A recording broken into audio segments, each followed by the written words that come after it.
أيها السادة، نحييكم ونقدم لحضراتكم أهم الأخبار. على بركة الله، رأس السيد الرئيس القائد المنصور بالله صدام حسين الجلسة 32 لمجلس الوزراء.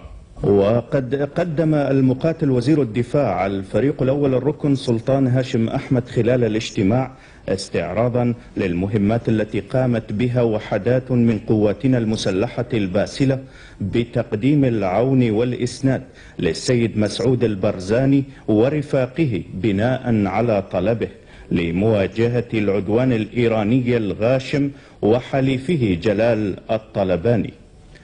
وأبلغ المقاتل وزير الدفاع المجتمعين بأن الأوامر قد صدرت إليه من السيد الرئيس القائد المهيب الركن صدام حسين القائد العام للقوات المسلحة بالمباشرة بإعادة الوحدات العسكرية إلى مواقعها السابقة بعد أن أنجزت مهمتها بنجاح. وقد أشاد الاجتماع بكفاءة ودقة ومعنويات قواتنا المسلحة، وثمن بوجه خاص حرصها الشديد وبناء على توجيهات القيادة على الصلة الصميمة مع شعبنا في مدينة أربيل، وعلى تجنب أي أذى يلحق بالمواطنين الذين استقبلوا إخوانهم في القوات المسلحة استقبالا أخويا حارا.